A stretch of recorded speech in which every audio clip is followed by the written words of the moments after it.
요한복음 17장 3절 말씀, 짧은 한 구절인데 우리 연속으로 두 번 연이어서 한번 읽어보도록 하겠습니다. 요한복음 17장 3절 찾으셨죠? 두 번 연이어서요. 시작. 영생은 곧 유일하신 참 하나님과 그가 보내신 자 예수 그리스도를 아는 것이니이다. 영생은 곧 유일하신 참 하나님과 그가 보내신 자 예수 그리스도를 아는 것이니이다. 아멘. 하나님 아버지, 예수님의 말씀 가운데 요한복음 17장 3절을 우리가 대면하겠습니다. 하나님의 율법적으로 하나님의 의에 합당한 자가 아무도 없고, 앞에 선 목사 역시 말씀을 선포하지만 하나님의 율법적 의 앞에서 메네메네 대결 우바르시님을 고백할 수밖에 없습니다. 우리 주 예수 그리스도 십자가 구속의 보혈을 의지하옵고 말씀을 선포하며 말씀을 경청하겠사오니 성령님의 강림하심과 운행하심과 조명하심 속에서 이 말씀이 나에게 생명으로 다가오는, 말씀이 내가 되고 말씀이 하나님 내가 되는 그런 귀한 말씀과 동일화되어지는 자리가 되게 하여 주시옵소서. 말씀을 통하여 예수님 높임을 받아주시고 말씀으로 우리를 소생시켜 주시옵소서. 예수 그리스도 이름으로 감사하며 기도합니다. 아멘. 자, 여러분, 올해가 2017년입니다. 세기로 따지면 몇 세기입니까? 21세기요. 자, 한편 예수님이 사셨던 세기는 몇 세기입니까? 1세기요. 예. 여러분, 이렇듯 100년 단위로 시간 단위로 쪼개면은 5세기, 1세기, 15세기, 20세기, 21세기 하고 세기라는 단어를 쓰죠. 자, 1세기 때요, 우리나라는 삼국 시대 때입니다. 그리고 1세기 때 예수님이 사셨던 시대는 로마 제국 시대입니다. 그리고 중국은요, 한나라 시대입니다. 자, 이와 같이요, 시간 단위로 역사를 구분하지 않고 통치 개념으로 구분을 하면은 세기라 하지 않고 시대라는 단어를 사용합니다. 2017년 21세기 조국 대한민국, 이런 말을 하더군요. 금융 소비 자본주의 시대, 혹은 민주주의 시대, 과학기술 시대, 어떤 통치 개념을 가지고 기준으로 잡느냐에 따라 시대라는 단어에서 살짝 바뀐다라는 거죠. 자, 그렇듯 예수 믿는 자나 믿지 않는 자나 세기, 시대, 이런 단어는 참으로 잘 쓰고 있고 이해를 잘하고 있어요. 산부 예배 오신 하나님의 아들들 여러분, 이 단어와 함께 성경에 나오는 이와 비슷한 단어 하나를 소개하면서 영생을 들어가려고 해요. 그 단어를 여러분들이 좀 기억하고 숙지하시고 이해를 해주셔야 영생이라는 단어를 오해하지 않거든요. 그래서 이 단어를 먼저 설명을 해보려고 합니다. 무슨 단어냐? 이른바 세대라는 단어입니다. 세대. 예수 믿지 아니하는 세상에서도 이 단어는 많이 씁니다. 기성세대, 다음 세대라고 할 때 이 단어를 쓰죠. 그런데 성경에서는 이 세대라는 단어가 구약에서부터 신약까지 계속적으로 나오는데 아주 영적으로 깊이 있는 의미 있는 단어입니다. 성경에는 어떻게 표현되어 있느냐 하면은 이 세대, 오는 세대라고 표현되어 있어요. 이 세대니까 영어로 하면 쉬워요. This age라고 해요. 오는 세대는 age to come 이라고 그래요. 자, 무슨 세대 무슨 세대? 이 세대, 오는 세대. 근데 우리나라 성경 개역 한글 성경은요, 이거를 좀 다르게 번역을 해요. 어떤 때는 현세, 내세라고 번역을 하고요, 어느 곳에서는 이 세상, 오는 세상 이렇게 번역을 하면서 좀 통일성이 떨어져요. 근데 히브리어, 헬라어, 영어만 봐도 이게 번역을 통일적으로 계속 일관되게 하는 것을 볼 수가 있어요. 이 세대, this age, 오는 세대, age to come. 자, 샘플을 볼게요. 우선 예수님이 하신 말씀이에요. 누가복음 18장 30절 말씀을 보여드릴게요. 어떻게 하시는가 한번 보세요. 시작. 현세에 여러 배를 받고 내세에 영생을 받지 못할 자가 없느니라 하시니라. 현세, 내세라고 우리나라 한글로는 성경이 되어 있는데 this age, age to come이라고 기록이 되어 있어요. 자, 또 다른 말씀 마태복음 12장 예수님의 또 다른 육성입니다. 시작. 누구든지 말로 인자를 거역하면 사하심을 얻되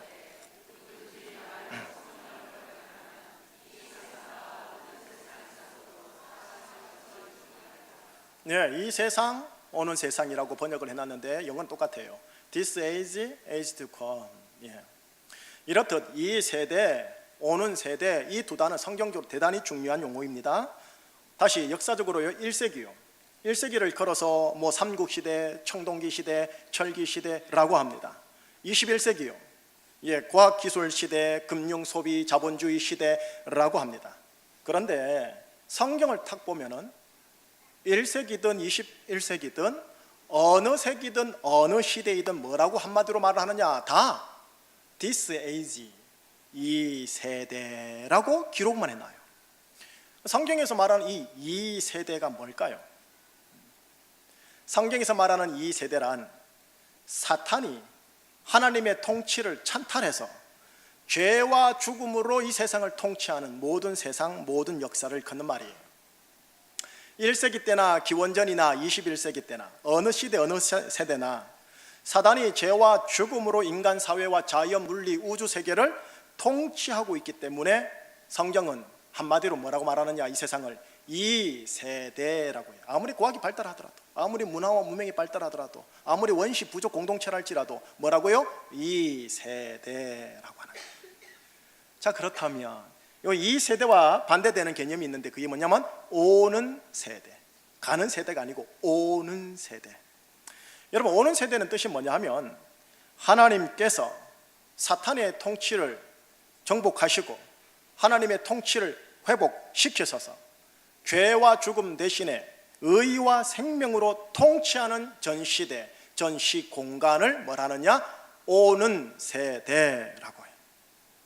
사탄의 통치는 무너지고 하나님의 통치가 회복되었다 하여 오는 세대를 일컬어 다른 말로 뭐라느냐면요, 하나님의 나라, 천국이라고 해요. 그러니 오는 세대, 하나님의 나라, 천국, 이 세 가지는 같은 내용의 다른 표현들인 거예요. 자, 예수님께서 공생애를 시작하실 때 한 말 기억나십니까? 회개해라, 하나님의 나라가 가까이 왔느니라. 이 표현을 이 세대와 오는 세대로 얘기하면 이런 겁니다. 회개해라, 이 세대에 오는 세대가 가까이 왔느니라. 자, 여기에서 이제 영생이라는 단어가 파생되어져요. 어떻게 파생되는가 한번 들어보세요. 때로 우리가 이렇게 좀 점잖하게 표현할 때가 있죠. 아무개 형제님께서 지금 천국 안에서 생명을 누리고 계십니다, 이렇게 해요. 아무개 형제님께서 천국에서 생명을 누리고 있습니다. 무슨 뜻이냐? 보통 상식적으로 그분이 이 세상을 별세해서 저 세상인 하늘나라 천당 천국에 가서 영생을 누리고 있습니다 라는 표현인 거죠. 그런데 이 표현이 우리가 즐겨 쓰는 표현이지만 틀린 게 아니지만 온전치 않은 표현이에요. 여러분, 천국을 조금 전에 뭐라고 했죠? 오는 세대. 그러니까 다르게 표현하면 이런 겁니다. 아무개 형제님이 지금 오는 세대 안에서 생명을 누리고 있습니다, 이 표현인 거죠. 오는 세대 안에서 생명을 누리고 있습니다, 이 표현 중에 오는 세대 안에서라는 이 단어를 헬라어로 번역할 때 믿음의 오래전 선조들이 헬라어로 어떻게 번역을 했느냐 하면 영원한이라는 형용사로 번역을 해버렸어요. 영원한. 그래서 오는 세대 안에서 생명을 누린다라는 단어가 어떻게 번역되느냐? 영원한 생명을 누린다라고 번역되어 버린 거예요. 영원한 생명을 우리나라 한자로 뭐라 합니까? 영생. 영생으로 번역이 된 거예요, 우리나라에서도. 그래서 우리는 저 천당에서, 저 세상에서 영원한 생명을 누리는 것을 영생으로 이해합니다. 이게 틀린 표현이 아닌데 하나님께서 주시고자 하는 성경 원어적인 의미에서는 조금 아쉬운 편이라서 오늘 함께 나누는 거예요. 여러분, 오는 세대란, 조금 전에 제가 말씀드렸어요. 다시 들어보세요. 오는 세대란 사탄의 통치가 있는 이 세대에 하나님의 통치가 회복되어서 하나님이 의와 생명으로 통치하는 세상을 일컫는다고 그랬습니다. 따라서 천국 안에서의 생명이라는 말은 오는 세대 안에서의 생명이라는 말이고, 그거는 곧 영생이란 말인데, 영생이란 내가 죽어서 천당에서 누리는 긴 시간의 생명만을 말하는 게 아니라 지금 이 땅에서 하나님의 통치를 받아 내가 누리고 있는 의와 생명을 일컬어 뭐라고 한다고요? 영생, 혹은 오는 세대의 생명이라고 한다는 거예요. 결국 영생이 뭐냐? 영생이 뭐냐? 정리를 하면 이런 겁니다. 천당 가서 시간적으로 끝없이 길고 긴 지루한 인생, 그런 개념의 시간적 의미가 아니라 사탄의 통치는 물러가고 하나님의 통치가 임함으로 내가 지금 이 자리에서 의와 생명을 피부적으로 경험적으로 누린다, 이 삶을 일컬어 뭐라고요? 영생. 천국 천당 가면 이건 그냥 100% 자동적으로 누리게 되어 있습니다. 이 땅에서는 좀 다르고요. 자, 영생의 의미를 제가 설명을 해드리려고 오는 세대에서 지금까지 온 거예요. 영생. 여러분, 이 영생이라는 단어가 가장 많이 나오는 성경책이 어디냐면 요한복음이에요.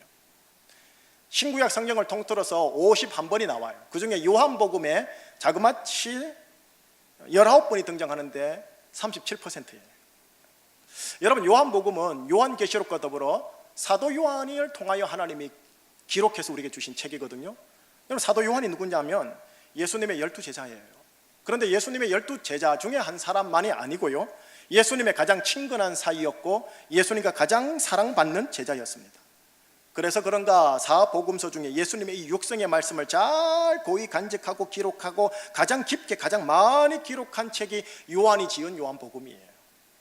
아마 예수님께서 공생애 동안 오는 세대의 생명 혹은 영생이란 단어를 많이 사용하였을 텐데 이 단어를 가장 많이 기록한 사복음서가 뭐라고요?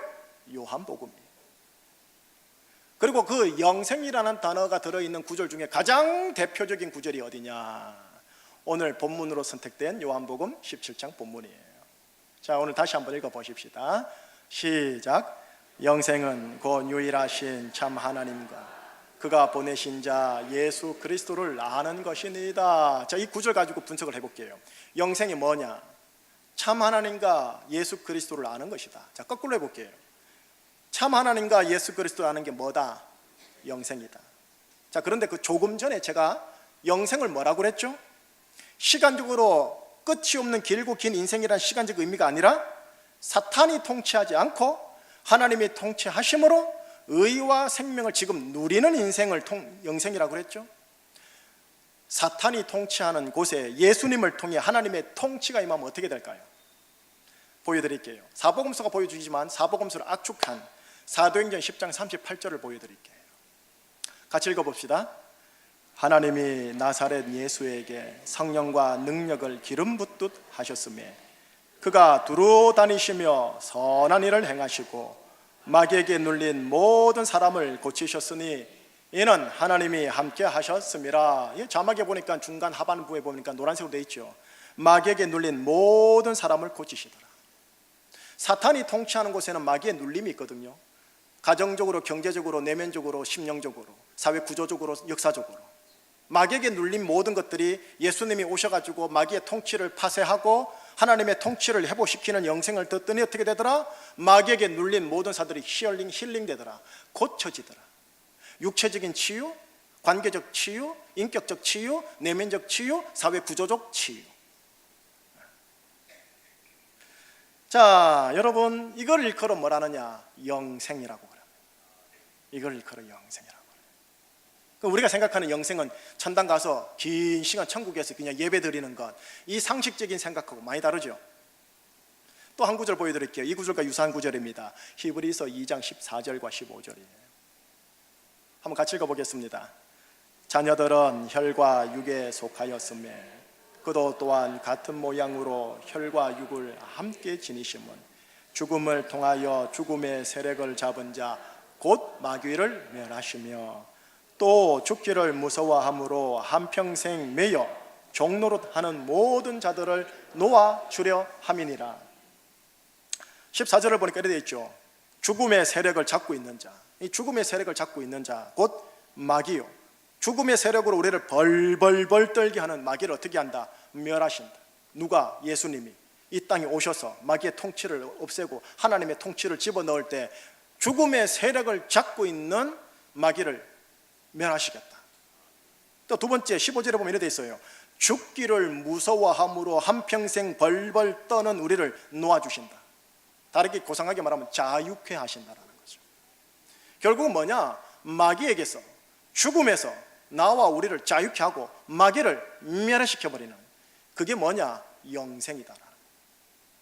하나님의 통치함으로 의의 생명을 누리는 것, 바로 이것이 영생이다 라고 하며 그 샘플로 사복음서에서 예수님이 살았던 모습을 기록하고 계신 거예요. 자, 질병의 권세와 능력요, 질병의 권능요, 그 중에 가장 무서운 질병, 암덩어리. 질병의 권능, 또 예수 믿는 자들 안 믿는 자들 이 저주라는 단어를 대단히 지금 부담스러워하던데, 저주의 권능, 예수 안 믿는 자는 무당을 찾고 무당이 주는 뭐죠? 부적까지 수십만 원을 수백만 원을 주고 살 수밖에 없는 것. 그 다음 모든 마귀의 눌림의 권능요, 뭐가 있을까요? 직장의 눌림, 미래 노후 보장에 대한 눌림, 학업에 대한 눌림, 사회 구조적 정치적 눌림, 모든 눌림의 권능요. 그리고 이 모든 것들의 이면에서 이런 것들을 가지고 우리를 벌벌 떨게 하는 마귀의 권세와 능력을 멸하시고 나와 우리를 자유케 해줌으로 벌벌 떨지 않게 하시는 지금의 인생, 이 인생을 일컬어 뭐라고 한다고요? 영생이요. 다음 세대, 오는 세대의 생명. 그리고 이거를 일컬어 사복음서에서는 뭐라 한다? 하나님의 나라라고 하는.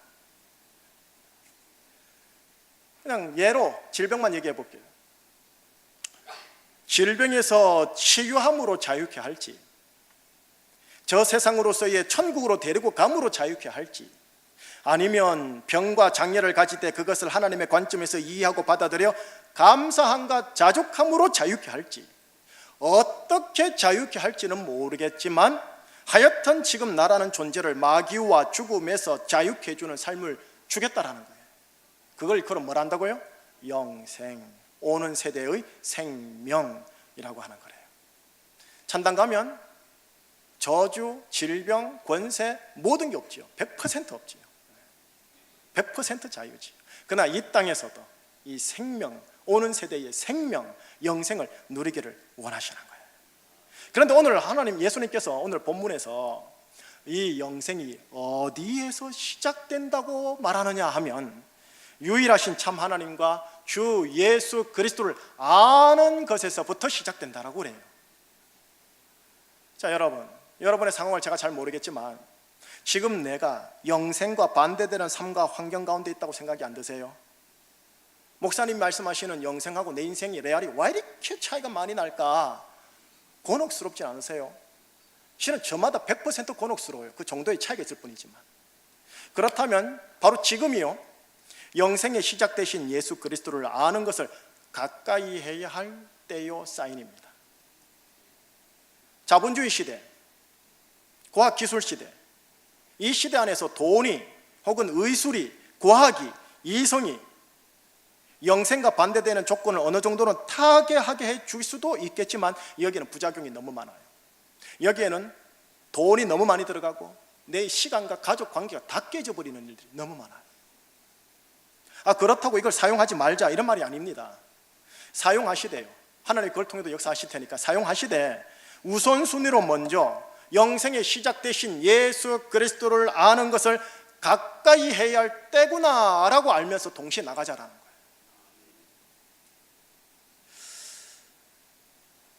여러분하고 저는요, 목사고 권사고 장로고 집사고 일반 성도들이죠. 이건 교회 직분이에요. 직분을 떠나서 우리는 성경에서 뭐라고 얘기하냐면 하나님의 아들들이라고 그래요. 여러분, 하나님의 아들들은 이 땅에서 영생을 누리도록 부름받은 자들입니다. 이 세대에서 오는 세대의 생명을 누리도록 부름받았고 누림이 너무 좋아서 흘려보내는 전도와 선교를 잘하도록 부름받은 존재들입니다. 자, 하나님의 아들이 여기 있습니다. 이 대척점에 누가 있느냐 하면 원수가 있어요. 대적이 있어요. 성경에 보면 원수, 대적이 참 많이 나오거든요. 원수, 대적이 하나님의 아들들이 영생을 이 땅에서 못 누리도록 하는 사명을 가지고 24시간 365일 지난 역사 이래 한 번도 쉬지 않고 전략 짜고 전술 짜고 일을 추진하고 있어요. 이 둘의 싸움, 이 둘의 긴장이 바로 여러분의 인생입니다. 크게 말해 히스토리라고 하고요. 하나님의 통치가 가지고 오는 세대의 생명, 이 영생을 못 누리도록 유일하신 참 하나님과 예수 그리스도를 알아가는 것에 나의 시간과 관심과 애정을 쏟지 못하게 마귀가 보통 머리를 돌리는 게 아닙니다. 모든 합당한 조건을 만들어서라도 하나님과 예수 그리스도를 알아가는 일에 여러분들을, 나를, 우리를 맹인되게 만들어요. 가장 대한민국에서 통했던 마귀의 전술이 바쁨의 전술이었어요. 바쁜 건 제가 아니에요. 하오나 바쁨으로 말미암아 하나님께 드려야 할 것, 하나님과 교제할 것, 하나님과 교류할 것을, 그 에너지를, 그 시간을 바쁨에다 쏟아붓게 되어지는 구조적인 요인. 목사님 바빠서 죄송해요. 이해가 되죠. 하지만 바쁨이 다오는 세대의 생명을 못 누리게 하는 결정적인 구조적 장애가 되어버린 거예요. 자, 이제 결론을 지을게요. 영생이란 유일하신 참 하나님과 예수 그리스도를 알아가는 거랬거든요. 알아간다. 이 알아간다라는 개념을 조금 확인하고 이제 말씀을 마무리할게요. 여러분, 알다, 아는 것이니이다, 지식. 성경에서 말하는 아는 것이다라는 것과 우리가 세상에서 바벨론 교육을 통하여 아는 것이다라는 게 차이가 있어요. 근데 우리는 성경을 볼 때 세상에서 배운 바벨론 교육식으로 성경을 보다 보니까 오해를 일으켜요. 무슨 말이냐? 이제 예를 들게요. 어렵게 생각지 마세요. 바로 대답해 주셔야 돼요. 1 더하기 1은 귀요미. 1 더하기 1은 2예요, 2. 이거 모르는 사람 없지요. 여러분, 이런 지식은 과학적 지식이라고 그래요. 그리고 이거는 사실적 지식이라고 그래요. 안다라는 거죠. 그런데 성경에서 말하는 안다, 알아간다, 지식이라는 단어는 어디다 쓰느냐면은 남자가 여자를 만나 그녀를 알아간다 할 때 쓰는 단어예요. 부부가 되어서 육체적으로 성적인 부분을 알아가고 정서 인격적으로 내면적인 부분을 시간의 흐름 속에서 엎치락 뒤치락하는 가운데 그녀를 알아간다. 그러니까 경험으로요. 공부가 아니고요. 경험으로 인격과 내면과 체질을 알아가는 것을 말하는 거예요. 그래서 내가 그 여인을 알아, 나는 내 아내를 너무나 잘 알아 라고 할 때 알아간다, 아는 것이니이다 라고 하는 건데, 이거를 그러 어려운 용어로 관계상의 지식이라고 그러는 거예요. 관계상의 지식. 여러분, 예수님과 하나님을 관계성으로 알아가는 만큼 우리가 뭐다? 영생을 우리가 누린다라는 거예요. 여러분, 예수님이 유대인이었습니다. 베들레헴에서 태어났습니다. 33년 생애를 살았습니다. 갈보리 언덕에서 죽었습니다. 이 지식은 사실적 지식인 거예요. 이건 몰라도 천당 가요. 그러나 예수님을 경험 속에서 관계상으로 알아갈 때 영생이 저 세상에서만 아니라 이 세상에서도 물꼬가 터진다라는 거예요. 여러분, 우리 3부 예배 지금 나오신 여러분 정말 축복합니다. 나와서 유일하신 참 하나님과 우리 주 예수 그리스도를 경배하는 여러분 참 감사하고 고맙고요. 유일하신 참 하나님 아버지와 예수 그리스도는 단지 일주일에 한 번 기억하여 그분께 예배드리는 경배의 대상만이 아닙니다. 우리 제주총신교회가 제주교회 420개 교회 가운데 경배에 있어서 가장 앞서가야 될 건 맞아요. 맞는데 예수님과 하나님을 경배의 대상으로만 보면 안 된다고요. 무슨 말이냐? 내 일상에서, 다시 말하면 지금 축도 받고 다음 주에 와서 예배드리는 그 일주일간 일상에서 알아가야 할 대상이라는 거예요. 다시 말하면 관계해야 할 대상이라는 거예요. 다시 말하면 예수님이 내 인생에 참여하여 내 인생을 좋은 의미에서 참견해 주셔야 할 대상이에요. 그리고 나는 누구냐? 그분의 말씀을 기울여 들으려고 하고, 그분의 말씀이 그렇다 하면 곰곰이 생각해보고, 그 말씀이 합당하다 싶으면 믿음으로 꿀꺽 삼켜 순종해야 할 대상이요. 여러분, 그래서 우리는 예수님을 뭐라고 부르느냐? 주인 주자를 붙여요. 주님 예수님, 주 예수 그리스도. 구약에서는 여호와 하나님이 주님, 신약에서는 예수님께 그 주자를 붙이게 돼 있어요. 자, 근데 문제가 있죠. 무슨 문제냐? 나의 주님 되신 예수님이 지금 어디에 계시냐라는 거예요. 천상에 계세요. 천상에. 하나님 보좌 우편에 앉아 계시다는 거예요. 그래서 예수님이 어떤 조치를 취했느냐면, 예수님은 하나님의 영, 예수님의 영, 다시 말해 성령 하나님을 모든 예수 믿는 자들의 심령 속에 다 내주하게 하셨어요. 자, 이제 여기서 믿음이 필요합니다. 여기서 이제. 자, 3부 예배 여러분 잘 들어주셔요. 여기서부터 믿음이 필요해요. 목사든 장로든 집사든 권사든 지금 예수를 간 믿은 초신자든 꼭 기억할 게 있고 믿음으로 꿀꺽 삼킬 게 있어요. 예수를 내 인생의 구세주요 주요 그리스도로 모신 모든 자들은 그 내면 심령 속에 성령 하나님을 모시고 계십니다. 피부로 감각적으로 느낄 수는 없어도 이걸 믿음으로 받아들이셔야 돼요. 그분이, 성령님이 내 심령 속에 있으면서 천상의 예수님과 나를 채널로 연결시켜주고 계세요. 그래서 예수님의 음성, 뜻, 계획을 나에게 있는 그대로 밝혀주시고 보여주시고 알려주시려고 하시는 분이 성령님입니다. 그래서 성령님을 예수님의 영, 하나님의 영, 그래서 성령님을 그냥 주님이라고 부르기도 해요. 성령님이 내 속에 모신 주님이라는 거예요. 성령님이 내 속에 모신 주님. 성령님께 축도받고 이후에 매사 묻고 매사 사소한 것까지 아뢰고 매사 그분의 의중을 염두에 두려고 하면 그 사람은 관계적으로 예수님과 엮여져서 예수 그리스도를 알아가는 것이고, 그때부터 그 사람은 영생이 시작되는 겁니다.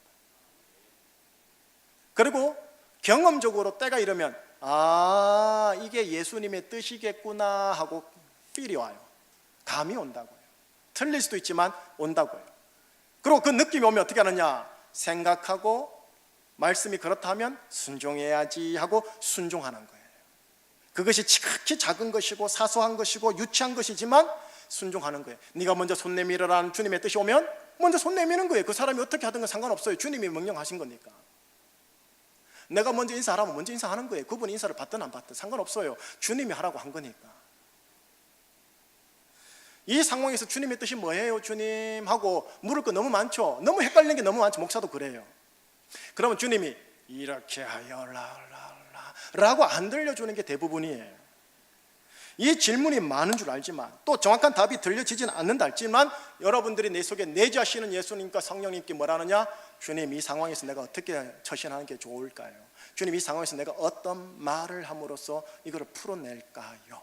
라고 묻는 게 중요해요. 그러면서 주님의 뜻이 뭘까 하고 찾아내는 작업을 하셔야 돼요. 여러분 이것을 일컬어, 이런 일련의 모든 전체 생애의 과정을 일컬어 뭐라느냐, 예수님을 관계상으로 알아간다라고 그래요. 예수님을 관계상으로 알아가면 어떻게 되느냐, 오는 세대의 생명이 내 속에서부터 터지기 시작해요. 근데 그 터짐이 처음엔 쫄쫄쫄이라니까요. 이걸로 뭘 해결이 안 돼요. 하지만 쫄쫄쫄이 계속적으로 안 막히면 어떻게 되는 줄 아세요? 발목이 돼요, 무릎이 돼요, 허리가 돼요. 나중에 창이란 강이 돼서 파워풀한 영생이 사복음서에 등장했던 그 예수님의 초자연적 능력이 터지기 시작하는 거예요. 조금 전에 제가 마귀를 얘기했죠. 여러분 마귀의 전략이 있어요. 마귀의 목표면 마귀의 전략이 뭐냐 하면 이 땅에서 하나님의 아들들이 영생을 누리지 못하게 하는 것에 있습니다. 영생이라는 단어를 오해하게 만들고 영생을 이해하지 못하게 만들고 영생을 곡해하게 만들고, 그래서 영생을 누리지 못하게 만들어 영생을 전하지 못하게 하는 게 마귀의 전략이에요. 하나님의 아들들이 오는 세대의 생명을 누리지 못하고 대신 이 세대의 생명만 가까스로 살다가 죽게 하는 것, 이게 마귀의 전략이고 바쁨의 전술이 가장 대한민국에서 먹힌 전술이에요. 혹시 지금 내가 그렇지 않습니까? 얘기 좀 낚여 있지 않습니까? 목사도 그렇지 않은지 모르겠어요. 여러분 이 마귀의 전략과 전술 하에 우리가 흔히 말하는 금융 소비 자본주의 시대가 있고 과학기술 시대가 있어요. 그리고 여기에 내가 살고 내 자녀 다음 세대가 살아야 돼요. 여러분 이게 영적인 레알이에요. 영적인 현실이에요. 그러나 오늘 이렇게 예배를 드림으로 경배의 대상 되시는 유일하신 하나님과 예수 그리스도를 경배한 후에 축도받고 나가서 예수 그리스도를 관계성으로 알아가려고 일상을 살아가려고 하면 어떻게 되느냐, 영생, 오는 세대의 생명이 이제 내 속에서부터 톡 틀리면서 퍼지기 시작하는 거예요. 오는 세대의 생명이 이제 내 것이 되기 시작합니다. 물론 어치락 뒤치락 합니다. 이게 맞나 하나님의 뜻이겠지 하지만 아닐 가능성이 또 많아요. 그러나 예수 그리스도를 경험적으로 알아가는 거예요. 마치 여러분들이 배우자를 만나서 지금 결혼했잖아요. 모든 것 다 알고 결혼했습니까? 아니잖아요. 결혼하고 나서 10년, 20년, 30년 살다 보니까 찢고 뽑고 싸우다 보니까 알아가더라는 거예요. 그게 안다라고 하는 거예요. 그렇게 될 때 경험적으로 뭔지 아세요? 내가 그 여인 알아. 내가 우리 남편 너무 잘 알아. 괜찮아 우리 남편 알아. 경험으로 아는 거지 세미나로 아는 게 아니에요. 내가 예수 그리스도를 주님으로 모시는 게 오히려 편하구나. 이거는요 경험으로 해야 돼요. 경험으로. 제가 못 가르쳐 드려요. 경험으로 한번 넘어지기도 해보고 순종해보기도 해보고 그렇게. 그리고 경험적으로 어떻게 돼요? 이분 인도함이 없이는 잘 안 되는구나. 이분 인도하면 이렇게 풀리는구나. 이분의 말씀을 이렇게 접목해보니까 이 상황이 이렇게 해석되네. 그럼 걸림돌이 아니라 디딤돌이었네. 경험적으로 알게 되어지는 거예요.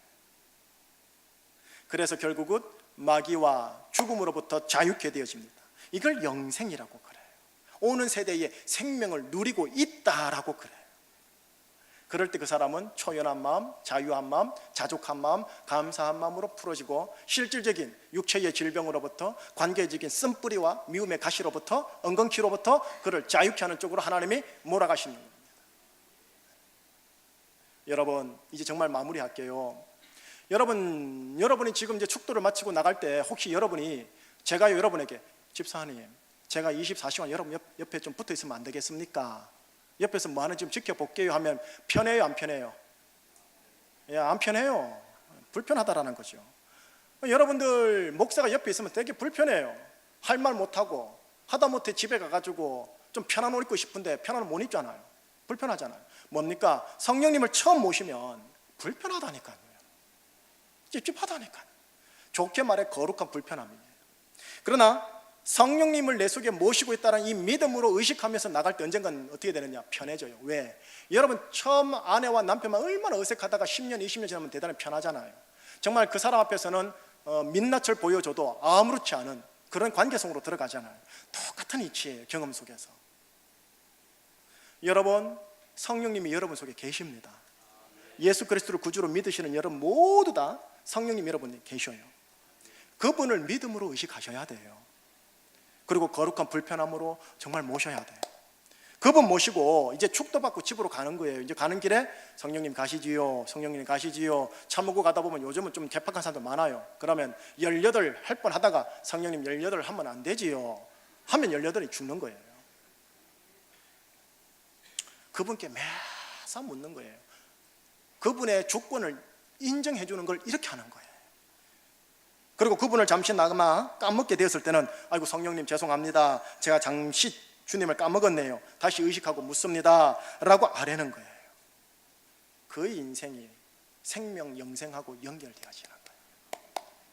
여러분, 목사는 이 자리에 있을 수밖에 없지만 여러분은 이제 성령님을 모시고 집으로 간다라는 거 잊지 마시면서 영생을 누리시기를 예수님 이름으로 축복합니다. 기도하시겠습니다.